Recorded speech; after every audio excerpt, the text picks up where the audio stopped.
ইব্রাহিম আলাইহিস সালাতু ওয়াস সালামও এই ঈমানের জন্য আগুনে ঝাঁপ দিয়েছেন, ত্যাগ, কিন্তু ঈমান ছাড়েননি। মুসা আলাইহিস সালাতু ওয়াস সালাম তার এলাকা ছেড়ে দিয়ে অন্যদিকে চলে গেছেন, সিরিয়ার দিকে চলে গেছেন, ঈমান ত্যাগ করেন। ঈসা আলাইহিস সালাতু ওয়াস সালাম তো নির্যাতন সহ্য করতে না পেরে ইহুদিরা তাকে আটকিয়ে দিয়েছে, শুলে চড়াবে, কিন্তু আল্লাহ পাক তাকে উঠে এনেছেন, সেটা ভিন্ন কথা।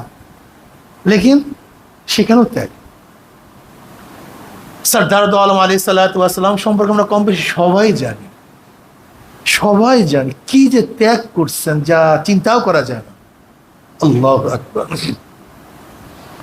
নবী আলাইহিস সালাতু ওয়াস সালাম নবুয়তি পাওয়ার পরে শিয়াবে আবু তালেবের মধ্যে 3 বছর, 1-2 বছর না, কয় বছর?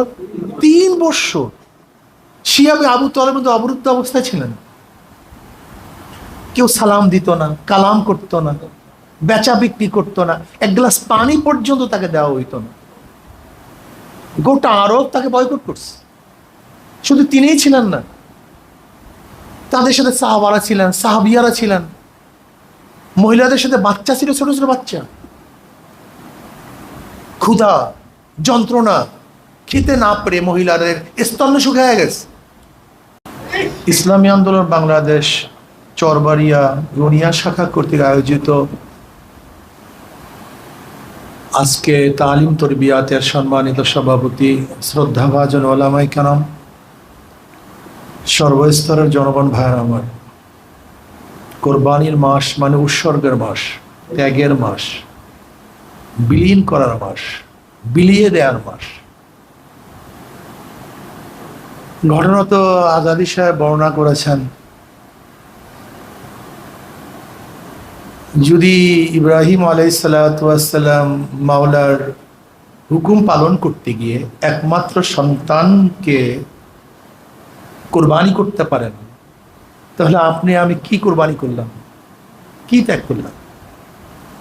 হাজরা আলাইহিস সালাতু ওয়াস সালাম যদি একমাত্র তার সন্তানের বিরহ বেদনা সহ্য করতে পারেন, তাহলে আপনি আমি কি ত্যাগ করলাম?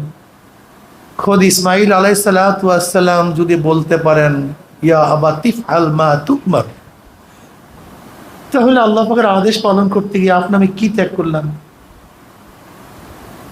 আসলে ইসলামের প্রত্যেকটা কানুনের মধ্যে, আহকামাতের মধ্যে ইবাদত এবং শিক্ষা উভয় সমন্বিত।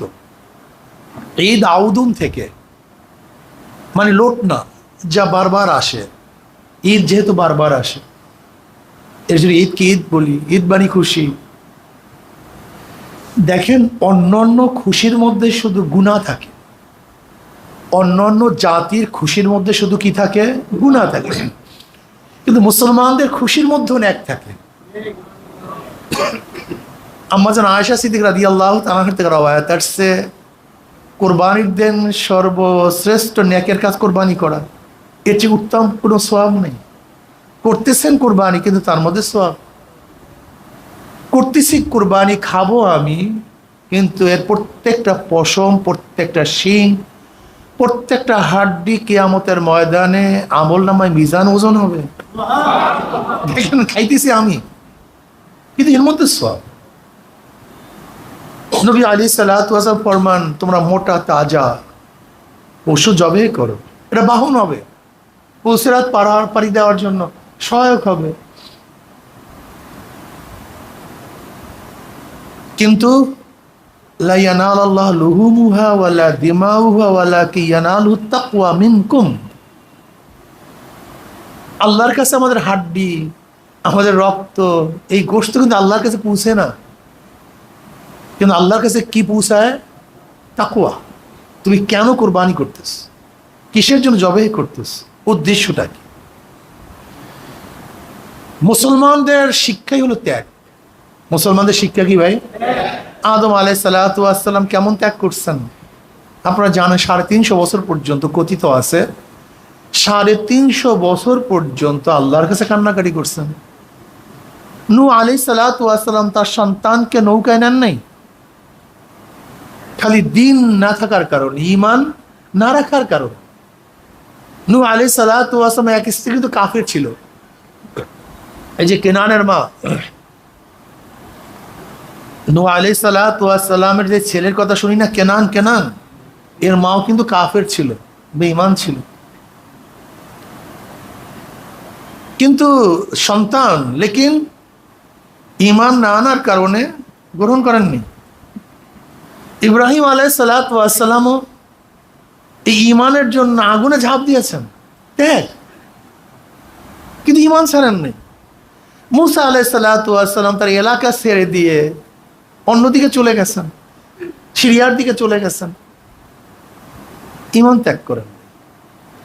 ঈসা আলাইহিস সালাতু ওয়াস সালাম তো নির্যাতন সহ্য করতে না পেরে ইহুদিরা তাকে আটকিয়ে দিয়েছে, শুলে চড়াবে, কিন্তু আল্লাহ পাক তাকে উঠে এনেছেন, সেটা ভিন্ন কথা, লেকিন সেখানেও ত্যাগ।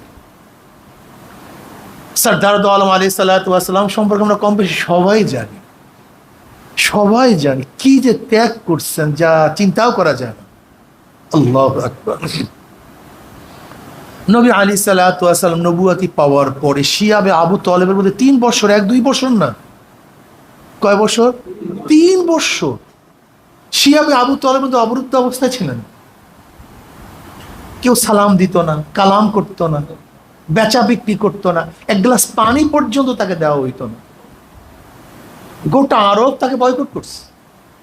শুধু তিনিই ছিলেন না, তাদের সাথে সাহাবারা ছিলেন, সাহাবিয়ারা ছিলেন, মহিলাদের সাথে বাচ্চা ছিল, ছোট ছোট বাচ্চা।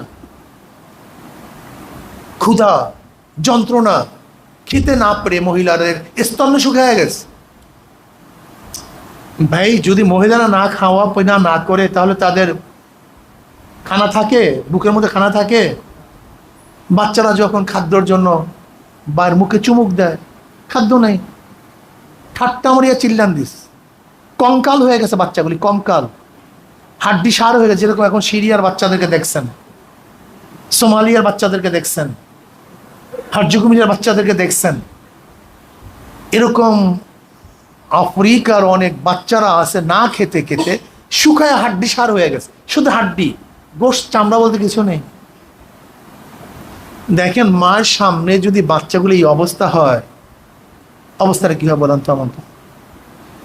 শুধু ঈমানের জন্য, ইসলামের জন্য, শুধু ঈমান এবং ইসলামের জন্য তার বাচ্চাগুলির এই অবস্থা, কিন্তু না, ঈমান ছাড়েন না, ইসলাম ছাড়েন না,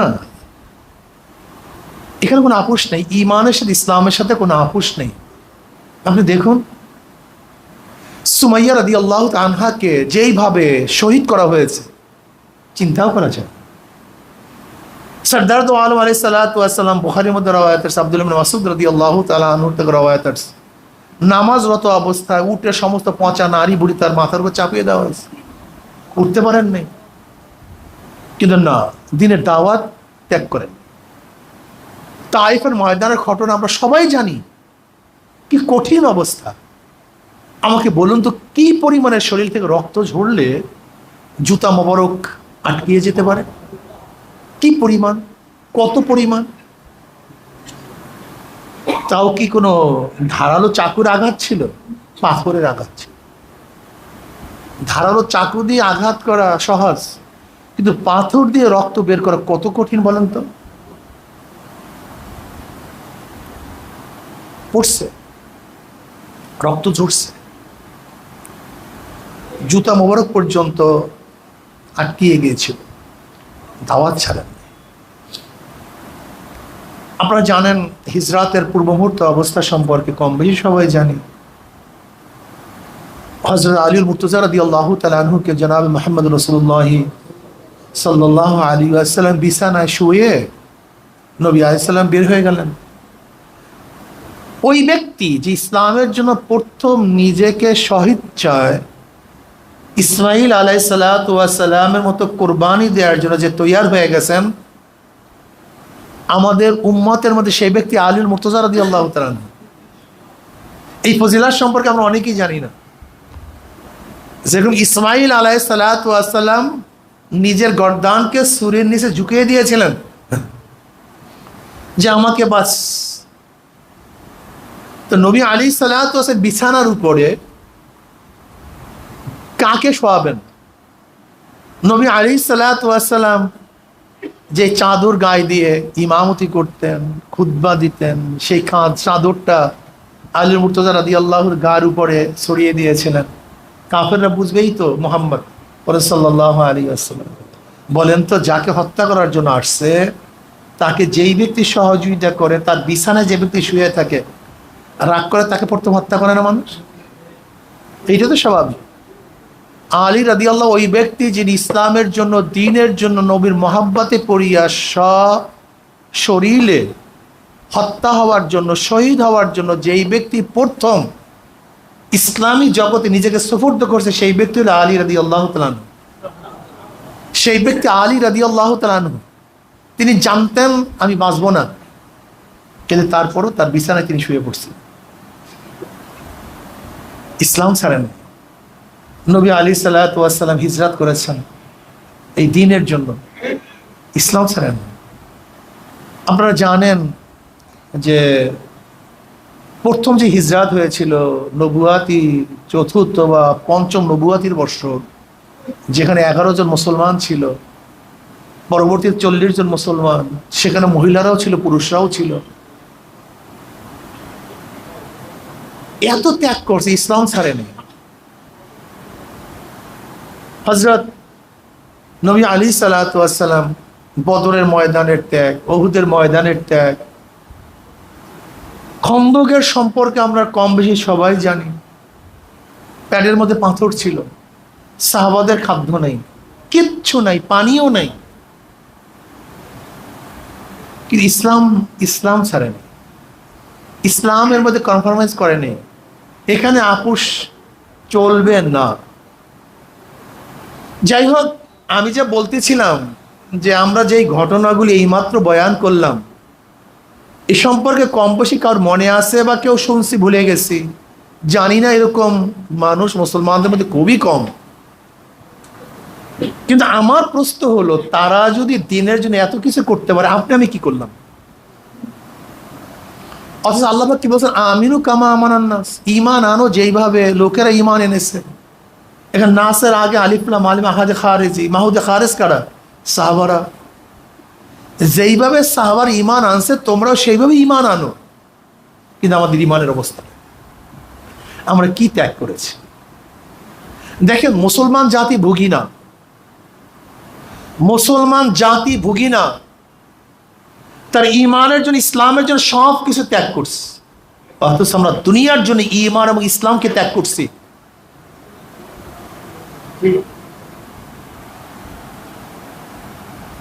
কেরাম রিদওয়ানুল্লাহি তাআলা আজমাইন ঈমানের, ইসলামের জন্য সবকিছু কি করছেন? বাড়ি ত্যাগ করছে, ঘর ত্যাগ করছে, স্ত্রী, কত স্ত্রী, সুন্দরী সুশ্রী, কিন্তু স্বামীরা ত্যাগ করে চলে গেছে। আমার কত স্বামী যোগ্যতা সম্পন্ন, স্ত্রীরা স্বামীকে ত্যাগ করে ঈমানের জন্য চলে গেছে। কত সম্ভ্রান্তকরের পরিবার। এই যে উম্মে হাবিবা রাদিয়াল্লাহু তাআলা আনহা, নবী আলাইহিস সালাতু ওয়াস সালামের স্ত্রী, আমাদের আম্মা জান, সে আবু সুফিয়ানের মেয়ে, সে আবু সুফিয়ানের মেয়ে উম্মে হাবিবা রাদিয়াল্লাহু তাআলা আনহা। বুঝেন তো আবু সুফিয়ানকে? আবু জাহাল দুনিয়ার থেকে বিদায় হওয়ার পরে যতগুলি ইসলামের বিরুদ্ধে যুদ্ধের নেতৃত্ব প্রদান করছে, প্রত্যেকটা যুদ্ধের চিফ ছিল, প্রধান ছিল আবু সুফিয়ান। এই উহুদের ময়দান নেতৃত্ব দিছে আবু সুফিয়ান। বদরের পরে, বদরের ময়দান আবু জাহাল দুনিয়ার থেকে বিদায় হয়ে গেছে। তৃতীয় হিজরিতে উহুদের ময়দানে নেতৃত্ব প্রদান করছে কে? এই আবু সুফিয়ান। পঞ্চম হিজরিতে খন্দকের ময়দানের নেতৃত্ব প্রদান করছে কে? এই আবু সুফিয়ান। প্রত্যেকটা যুদ্ধের নেতৃত্ব প্রদান করছে আবু সুফিয়ান। অথচ উম্মে হাবিবা রাদিয়াল্লাহু তাআলা আনহা, সেই প্রথম আবুসিনিয়া হিজরাতের সময়, হাফসা হিজরাতের প্রথম হিজরাতে তার মেয়ে হিজরাত করে চলে গেছে। বাবা ইসলাম করে। হেন্দার মেয়ে, হেন্দা, যে হেন্দা আমির হামজা রাদিয়াল্লাহু তাআলা আনহুর, আমির হামজা শহীদ আমির হামজা রাদিয়াল্লাহু তাআলা আনহুর কলিজা চিবাইয়া, সাইয়্যিদুশ শুহাদা, তার কলিজা চিবাইয়া যেই মেয়ে খেয়েছে, সেই মেয়েটাকে, মহিলাটাকে এই হেন্দা। এই হেন্দাকে আবু সুফিয়ানের স্ত্রী, তার গর্বের হযরত উম্মে হাবিবা রাদিয়াল্লাহু তাআলা আনহা আল্লাহ দ্বীনের বুঝ দিয়ে দিস। হযরত মুয়াবিয়া রাদিয়াল্লাহু তাআলা আল্লাহ পাক দ্বীনের বুঝ দিয়ে দিস। এই মুয়াবিয়া রাদিয়াল্লাহু তাআলা তো এই হেমদারি গর্ভে জন্মগ্রহণ করেছেন। দেখেন উতবা ও তায়েবা, এই আবু লাহাবের দুই সন্তান উতবা ও তায়েবা। এই আবু লাহাব তো নবী আলাইহিস সালাতু আপন চাচা আবু লাহাব, তার দুই সন্তান উতবা ও তায়েবা। রুকাইয়া এবং উম্মে কালসুম রাদিয়াল্লাহু আনহুমাদের স্বামী ছিল এই উতবা ও তায়েবা। আবু লাহাব কিন্তু নবী আলাইহিস বেয়াই, চাচাও, আবার চাচা তো ভাইয়ের কাছে তার মেয়ে বিবাহ দিয়েছেন, দুই মেয়ে, রুকাইয়া উম্মে কুলসুম রাদিয়াল্লাহু আনহুমাকে। কিন্তু বাস দ্বীনের খাতিরে বিবাহ টেকে নেই, তারা তাদের পথে চলে আসে, তারা তাদের পথে চলে গেছে। যায়েনাব রাদিয়াল্লাহু তাআলা আনহার স্বামী বদরের ময়দানে নবীর বিরুদ্ধে যুদ্ধে অবতীর্ণ হয়েছে। নবীর বিরুদ্ধে একদিকে শ্বশুর নেতৃত্ব দিতে আছে, বিপক্ষে তার জামাই, আপন জামাই, বড় মেয়ের জামাই এই যায়েনাব রাদিয়াল্লাহু তাআলা আনহার স্বামী। আবার কঠিন ব্যাপার হলো সে যুদ্ধে অ্যারেস্ট হয়ে গেছে বদরের ময়দানে। ওই যে 70 জন কাফের যে অ্যারেস্ট হয়েছিল, বন্দী হয়েছিল, তার মধ্যে একজন নবীর আপন জামাতা যায়েনাব রাদিয়াল্লাহু তাআলা আনহার স্বামী। আর সবচেয়ে কঠিন এবং করুণ বিষয় হলো মুক্তিপণে ছাড় দেওয়ার যে সিদ্ধান্ত হয়েছিল, সেই যায়েনাব রাদিয়াল্লাহু তাআলা আনহার স্বামীকে ছাড়াবার জন্য যে মুক্তিপণের জিনিস দেওয়া হয়েছিল সেটা হলো হযরত আম্মাজান খাদিজা কুবরা রাদিয়াল্লাহু তাআলা আনহা যায়েনাবকে যে হার দিয়েছিলেন, গলার হার, সেই হারটাকে চিন্তা করতে পারছেন? অর্থাৎ আমার আম্মাজান খাদিজা কুবরা রাদিয়াল্লাহু তাআলা আনহা যে হার দিয়েছিলেন তার মেয়েকে, সেই কাফের স্বামীকে মুক্তিপণের জন্য সেই হার নবীকে পেশ করা হয়েছে। ইসলাম ছাড়ে না, ইমানের সাথে কনফার্মেন্স নেই, সব কিছু হতে পারে। আমরা কি করতেছি? বদরের ময়দানের অবস্থা তো এরকম ছিল যে খোদ আবু বকর সিদ্দিক রাদিয়াল্লাহু তাআলা আনহুর ছেলে আব্দুর রহমান সে কাফেরের পক্ষে যুদ্ধ করছে, কাফেরের পক্ষে। একদল মুসলমানের পক্ষে, একদল আবু বকর রাদিয়াল্লাহু তাআলা, যিনি নবী আলাইহিস সালাতু ওয়াস সালামের প্রধান, যিনি বদরের ময়দান নবী আলাইহিস সালাতু ওয়াস সালাম সবচেয়ে বেশি সান্ত্বনা দিয়েছিলেন। যখন নবী আলাইহিস সালাতু ওয়াস সালাম দোয়া করতেছেন, আল্লাহুম্মা আনশিদ ওয়াহদাকা ওয়া ওয়াদাকা আল্লাহুম্মা ইন শি'তা লাম তু'বাদ ফাআখাযা আবু বকর সিদ্দিক রাদিয়াল্লাহু তাআলা বিয়াদি হাসবুকা ইয়া রাসূলুল্লাহ। এই যে সান্ত্বনা দিয়েছিলেন কে? আবু বকর সিদ্দিক রাদিয়াল্লাহু তাআলা। অথচ তার বিপক্ষী যুদ্ধের অবতীর্ণ হয়েছে তার সন্তান, আপন সন্তান। এই ঘটনার থেকে বুঝাতে চাই, ইসলাম ত্যাগের একটা সম্প্রদায়, ইসলাম ভোগের কোনো সম্প্রদায় না। ইমানের তাকাজা হলো ত্যাগ। ইমানের তাকাজা কি? ত্যাগ। ইমানের তাকাজা, ইমানের চাহিদা, ইমানের স্বাদ, ইমানের মজা, ইমানের লজ্জাত হলো ত্যাগ। যে ইমানের মধ্যে ত্যাগ নাই, ওই ইমানের মধ্যে মজা নাই, ইমানের স্বাদ নাই, হালাওয়াতে ইমান নাই। এর জন্য ইসলামী আন্দোলনের প্রত্যেকটা কর্মীকে কি হতে হবে ভাই? কথা বলেন, ত্যাগী হতে হবে। ত্যাগী, ভোগী না, ত্যাগী হতে হবে। ভোগ আমাদের কাম্য না, ত্যাগ আমাদের কাম্য। দেখেন আরেকটা কথা মনে রাখবেন, যতদিন পর্যন্ত ইসলাম ও মুসলমানদের মধ্যে ত্যাগ ছিল, তারা গোটা দুনিয়া নেতৃত্ব প্রদান করেছে। আর যখন যেই সমাজ থেকে মুসলমানদের মধ্যে ভোগ চলে আসছে, তখন গোলামি জিন্দেগি শুরু করছে। আমরা ত্যাগী হই, ভোগী না হই। সময়ের কোরবানি করি ভাই, সময়ের কোরবানি করি, মালের কোরবানি করি, জীবনের কোরবানি করি। সময়ের কোরবানি করতে চাই না, সময় দিচ্ছি না, সময় দিতে চাই না। আজকে আমার অবস্থা জানেন, জোহরের নামাজের পরে চরমনাই ময়দানে, চরমনাই মাদ্রাসা ছাত্রদেরকে তরবিয়াত, খানা খেয়েছি সেই রাত্রে, নামাজ পড়ার পরে সেখানে তরবিয়াত শুরু করলাম। তরবিয়াত করার পরে কোনো রকমের গিয়ে গেলাম, কোনো রকমের ধামধুম খাওয়ার পরে নিচে এসে হাজারো মানুষেরকে বিদায় দেওয়ার পরে আবার আমাদের মহিলা তালিম ছিল ইসে সিম বিরো কলেজিও, সেখানে সে তরবিয়া দিচ্ছে, তরবিয়া দিয়া সেখান থেকে আবার দৌড়ে আসছে, এই আপনাদের সাথে আলোচনা করতেছে। এরপরে আবার গিয়া বাজারত মাদ্রাসা প্রোগ্রাম, চেষ্টা তো করতেছি, চেষ্টা তো চালাইতেছি, যতটুকু সম্ভব চেষ্টা করতেছি। মানুষ তো একা, আমি আর কি করব, কতটুকু দৌড়াবো আমাকে বলেন? যখন যেই সময় আপনারা ডাকেন আমি চেষ্টা করি আপনাদের সামনে উপস্থিত হওয়ার জন্য, কিন্তু আপনাদের কি হলো, আপনারা সময় ত্যাগ করেন না কেন? এটা কি আমাদের কাজ? এটা চরমনে পীর সাহেবের কাজ? এটা আমাদের ব্যক্তির কোনো কাজ? দেখেন, আপনারও যে দায়িত্ব আমার তো একই দায়িত্ব, আপনার যে কর্তব্য আমার একই কর্তব্য, আপনার সামনে যে জান্নাত আমার সামনে তো একই জান্নাত, আপনার সামনে যে জাহান্নাম আমার সামনে তো একই জাহান্নাম। আপনি যে আল্লাহকে মানেন আমি তো সেই আল্লাহকে মানি, আপনি যে মহান নবীর প্রেমে পড়ছেন, মহাব্বত করছেন, আমি তো তারই প্রেমে পড়ছি, তাকেই মহাব্বত করি, তার আদর্শ বাস্তবায়ন করার জন্য চেষ্টা করতেছি। কেন ত্যাগ করবেন না? কেন সময়ের কোরবানি করবেন না? কেন মালের কোরবানি করবেন না? কেন জীবনের কোরবানি করবেন? আজকে যদি কমিউনিস্টরা তাদের সামান্য দুনিয়ায় কমিউনিজম বিপ্লবের জন্য এত ত্যাগী হতে পারে, এত সাধনা করতে পারে, তারা ইসলামী বিপ্লব করার জন্য আপনি কি সাধনা করেছেন, কি ত্যাগ করেছেন আমাকে বলুন? আপনারা বিশ্বাস করতে পারবেন না, আজও কমিউনিজমের এরকম অনেক কর্মী আছে যাদের ত্যাগ শুনলে আমি নিজেও প্রেশান হয়ে যাই যে আমরা কি করতেছি, এগুলো সব ভুয়া। আমি নিজের কথা বলতেছি। এখন পর্যন্ত বাম আদর্শের হাজারো মানুষ আছে যাদের নেতা কর্মীদের ত্যাগের চিন্তা করতেই পারবেন না আপনি কত ত্যাগী তারা, অথচ কমিউনিজম বিপ্লব করতে চায়। আর আপনি ইসলাম হুকুমাত কায়েম করবেন ঘরে বসিয়া বসিয়া, নাকের মধ্যে সরিষার তেল লাগাইয়া। এটা হয় না রে ভাই, এটা হয় না। এর জন্য আমি আপনাদের সবাইকে বলবো ত্যাগী হই, সময়ের কোরবানি দেই।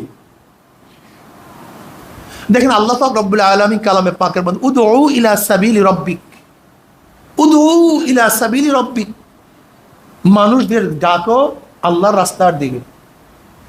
এটা আমাদের কাজ ভাই, এটা আমাদের কাজ। দাওয়াত দেন, মাথার মধ্যে দাওয়াত রাখেন, ফেকের মাথার মধ্যে ফেকের ঢুকান, চিন্তা করেন। আফালা তাতাফাক্কারুন আফালা তাকিলুন। আজকে ফেকের নেই, চিন্তা নেই, উম্মত নিয়ে ফিকির নেই। আপনি জানেন আজকে জাতিরা কি করতেছে? গোটা জাতিটাকে বেঈমান বানাবার চক্রান্ত চলতেছে। গোটা জাতিটাকে বেঈমান বানাবার চক্রান্ত চলে নাই, শুধু সব নীল নকশা বাস্তবায়ন হওয়ার পথে হচ্ছে। একটা জাতিকে পরিবর্তন করার জন্য দুইটা জিনিসের প্রয়োজন, শিক্ষা এবং সংস্কৃতি। শিক্ষা ও সংস্কৃতি। আজকে শিক্ষার মধ্যে কি জানেন আপনি? শিল্প সংস্কৃতি বইয়ের মধ্যে কিভাবে ড্যান্স করবে, কিভাবে তবলা বাজাবে, কিভাবে হারমোনিয়াম বাজাবে, কিভাবে নাচনের মধ্যে মাথা ঝুঁকাবে, কোমর ঢুলাবে, কিভাবে প্রেম করবে, কিভাবে বন্ধুর সাথে হাত ধরে হাঁটবে, সব হাতে নাকি শিক্ষা দেওয়া হচ্ছে এই বইয়ের মধ্যে, পাঠ্যপুস্তকের মধ্যে। আপনি চিন্তাও করতে পারবেন না। এখন মুসলমান বসে আছো, আল্লাহ না করুক যদি সচেতন না হন, সচেতন যদি না হন, স্পেনের মধ্যে যেমন 750 বছর মুসলমানদের খেলাফত ছিল, কিন্তু সেখানে কলেমা পড়া বন্ধ করে দিয়েছিল, আজান বন্ধ, দাড়ি রাখা নিষেধ, আরবি বলা হারাম। এই কামাল পাশা সেখানে ক্ষমতা যাওয়ার পরে, অথচ 750 বছর মুসলমানের ক্ষমতা ছিল, 750 বছর, 1-2 দিন না। আপনি কি জানেন বোখারা, তাসকান, সামারকান্দ, যেখানে বোখারির জন্ম, সেখানে 72 বছর পর্যন্ত কোরআন শরীফ কিনতে পাওয়া যায় নাই, পড়তে পারে নাই। 72 বছর পর্যন্ত কমিউনিজম বিপ্লব হয়ে গেছে। যে স্পেনে মুসলমানের 950 বছর পর্যন্ত শাসন ছিল, আলহামরা প্রসাদ থেকে গোটা দুনিয়ার মধ্যে জ্ঞানের আলো ছড়িয়ে পড়ছে।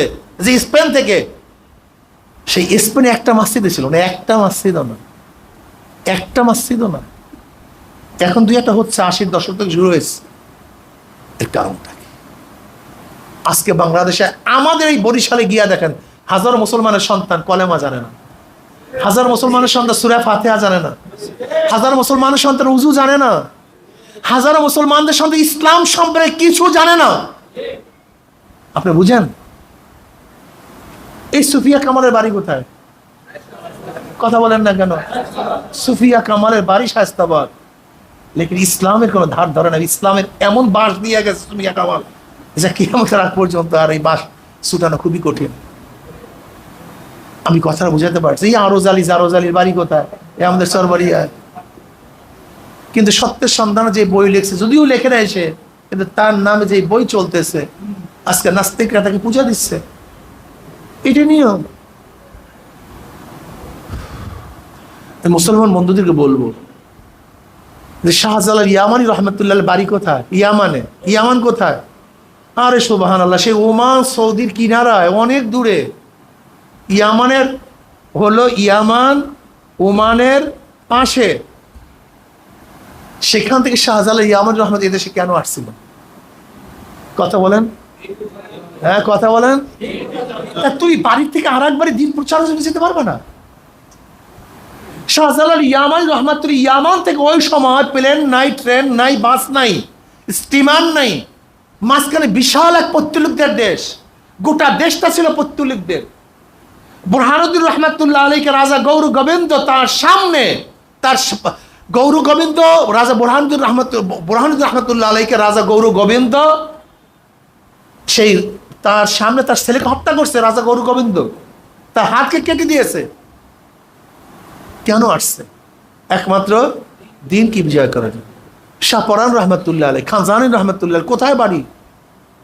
কোথার থেকে আসছে? কেন আসছে? দিনকে বিজয় করার জন্য, দিনকে তাবলীগ করার জন্য, দিনকে প্রচার করার জন্য।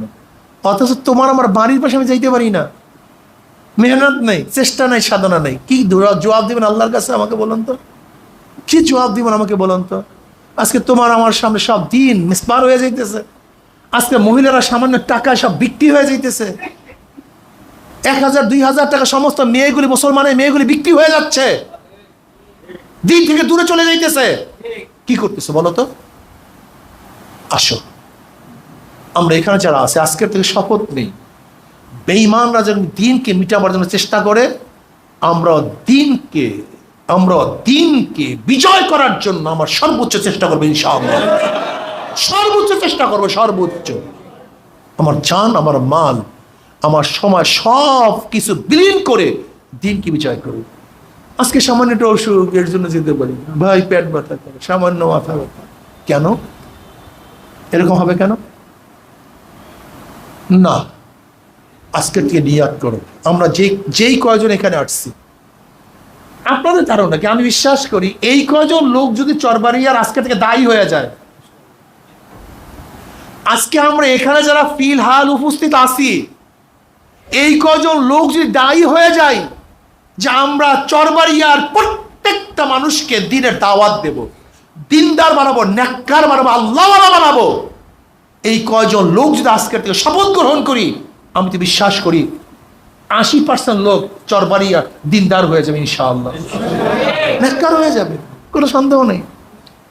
কিন্তু না, আমরা আমাদের মনের মধ্যে ব্যথাই সৃষ্টি করতে পারি না, কলমের মধ্যে ব্যথাই সৃষ্টি করতে পারি না, যন্ত্রণাই সৃষ্টি করতে পারি না। এটা মনে করে হুজুর গো কাজ, মনে এটা সর মনে হুজুর গো কাজ, এটা তাদের স্বার্থ। আপনার নেতৃত্ব দেন, কমন করেন আমাদেরকে, খাটান আমাদেরকে, আমরা নেতা হতে চাই না। আপনারা হন, আপনারা আমাদের কমান করুন। এইটা কেন ভাবেন যে আমাদের কাজ, এটা মুসলমানদের কাজ? এটা কেন ভাবেন চরমন হুজুরদের কাজ? এটা মুমিনদের কাজ। কিন্তু কাউকে না কাউকে তো নেতৃত্ব দিতে হবে না ভাই, কাউকে না কাউকে তো ইমামতি করতে হবে। কাজটা তো আমাদের সবাই, কিন্তু সবাই কি ইমামতি করে? কাউকে না কাউকে ইমামতি করতে হবে। আমাকে ঢাকায় যেতে হবে, কাউকে না কাউকে স্টিয়ারিং ধরতে হবে। আমি তো যাব ঢাকাতে, আমার গরজ ঢাকায় যাব, কিন্তু কাউকে কাউকে নাবিক হতে হবে। এখন আপনি যদি বলেন এটা নাবিকের কাজ, আমার কোনো কাজ না, ড্রাইভারের কাজ আমার কোনো কাজ না, এটা ইমামের কাজ আমার কোনো কাজ না, আপনার চেয়ে বড় বোকা দুনিয়াতে হতে পারে না। কি কথা ঠিক না? ঠিক এখানে কাউকে, এখানে কেউ সভাপতি হবেন, কেউ সেক্রেটারি হবেন, কেউ সাংগঠনিক হবেন, হোক ভাই, এটা সেম। তার মানে এইটার কাজটা সভাপতি, তার মানে কাজ এইটার সাংগঠনিক সম্পাদকের না, কাজটা আমার, আমাদের সবার। ভাই আপনি কেন বুঝেন না? একটা ছাদ দাঁড়ানো অবস্থা আছে, এটা খুঁটির প্রয়োজন, ভীমগুলির প্রয়োজন, ওয়ালের প্রয়োজন, ছাদের প্রয়োজন, রডের প্রয়োজন, বালুর প্রয়োজন, খোয়ার প্রয়োজন, সিমেন্টের প্রয়োজন। আপনি কোনটাকে বাদ দিবেন আমাকে বলেন তো? হ্যাঁ, পানির প্রয়োজন আছে কি নেই ভাই? আপনি কোনটাকে বাদ দিবেন? কোনটাকে বাদ দেওয়ার কোনো ক্ষমতা নেই। আমি মানুষ, আমার হার্ট আছে, লাংস আছে, কিডনি আছে, রক্ত আছে, সবগুলির প্রয়োজন। আপনি কোনটাকে অস্বীকার করবেন যে এটা প্রয়োজন নেই? আমি মনে করি এখানে যারা আছেন একেবারে দুর্বল থেকে দুর্বল কর্মী এবং সবল থেকে সবল কর্মী সবারই প্রয়োজন। কাউকে বাদ দেওয়ার কোনো গুঞ্জাইশ নেই, কোনো সুযোগ নেই। আসুন আমরা এক অভিন্ন হয়ে এই সংগঠনকে মজবুত করার জন্য, দাওয়াত দেওয়ার জন্য আজকের থেকে ইনশাআল্লাহ কি রাজি আছি সবাই ভাই? ইনশাআল্লাহ কি ত্যাগ করতে রাজি আছি? ইনশাআল্লাহ ত্যাগী হবো তো ইনশাআল্লাহ। কে কে রাজি আছে? দুই হাত তুলে নারায় থাকবে, দুই হাত তুলে মাশাআল্লাহ মাশাআল্লাহ। আজকের যে দাওয়াত, যখন ডাক দেওয়া হবে একটু আসিয়েন, একটু আসিয়েন। এখন আপনাদেরকে তোর বিয়াতে ডাক নাই, মিছিলে নাই, মিটিংয়ে নাই, মাহফিলে নাই, জনসভায় নাই, তাহলে হবেটা কি? বাস আমরাও নাই। কথাটা বুঝতে পারিনি? যখন নেতারা আপনাদেরকে বারবার ডাকবে আপনারা আসবেন না, তখন তারা কি হবে? কথা বলেন, তারাও নাই, শেষ। এটা হয় না ভাই। উৎসাহিত করেন, তাদেরকে উৎসাহিত করেন, তাকিদ দেন। দেখবেন যেরকম যদি ইমাম ভুল করে মুক্তাদিরা লোকমা দিয়ে শুধরিয়ে দেয়, ঠিক নেতাও যদি ভুল করে আপনারা যারা আছেন আপনারা লোকমা দিয়ে শুধরিয়ে দেন, তাহলে এই জাহাজ, এই কাফেলা ইনশাআল্লাহ সামনের দিকে অবশ্যই অগ্রসর হবে ইনশাআল্লাহ। আল্লাহ আমাকে আমাদের সবাইকে কবুল করেন, আল্লাহ আমাদের সবাইকে ত্যাগ করার তৌফিক দান করেন। আমি যে আলোচনা করছি আল্লাহ যেন আমাকে প্রথম ফিটিং করান, তারপর সবার মধ্যে ফিট করার ব্যবস্থা করে দেন। আমিও চাই আমিও ত্যাগী হই, আমি সবসময় ত্যাগী হওয়ার চেষ্টা করি। আমি জানি আল্লাহ জিনা জাহাদু ফিনা লাহদিয়ান্নাহুম সুবুলানা ওয়া ইন্নাল্লাহা মাআল মুহসিনিন। আল্লাহ আমাদের সবাইকে কবুল করে নেন। আপনারা আসছেন, খুব খুশি হয়েছি। আমার ধারণা ইনশাআল্লাহ এই তরবিয়াতের পরে চরবাড়ি ইউনিয়নের পুরা সিস্টেম পরিবর্তন হয়ে যাবে ইনশাআল্লাহ। আপুসের মধ্যে মিল মোহাব্বত পয়দা করি, আপুসের মধ্যে মিল মোহাব্বত পয়দা করি, নিজেদের মধ্যে মিল মোহাব্বত পয়দা করি, খোসাখুসি বন্ধ করি, হিংসা হাসাদ বন্ধ করি। আরে ভাই ভুল তো মানুষেরই হয়, শুধরিয়ে আনার চেষ্টা করি, ঠিক না ভাই? আর সবচেয়ে মনে করবে এই কাজটা আমার, কোনো ব্যক্তির না। কাজটা কার ভাই? জোরে বলেন। একটা ছোট্ট উদাহরণ দিয়ে কথা শেষ করব। আপনার ঘরের মধ্যে যদি গ্যাঞ্জাম হয় বা দুইজনের মধ্যে বা ভাই ছেলের মধ্যে, ছেলে বাবার মধ্যে, মা মেয়ের মধ্যে যদি ঝগড়া হয়, আমরা কি বাড়ি ছেড়ে চলে যাই নাকি বাড়িকে সংশোধন করি? কারণ এই বাড়িতেই থাকতে হবে, এটা আমার বাড়ি। তা আপনার মধ্যে যদি কোনো একটু কিছু হয় তাহলে আপনি এই সংসার ছেড়ে এই সংগঠনে চলে যান কেন? তার মানে এটাকে নিজের মনে করেন না, না? হ্যাঁ, নিজের মনে করেন। এটা আপনারই সংগঠন, এটা আপনারই দল, এটা আপনারই, এটা পড়েন না। এখান থেকে যাওয়া যায় না, এখানে ঢোকা যায় কিন্তু বের হওয়া, জোরে বলেন, এখানে কি করা যায় কিন্তু ঈমান আনা যায়, কিন্তু ঈমান থেকে বের হওয়া যায় না। ইসলাম গ্রহণ করা যায়, ঈমান ইসলামকে ত্যাগ করা যায় না। ইসলামী সংগঠন ঢোকা যায়, ইসলামী সংগঠন থেকে বের হওয়া যায় না। কাজে আল্লাহ আমাকে এবং আমাদের সবাইকে এই নসিহাতগুলির উপর আমল করার তৌফিক দান করুন।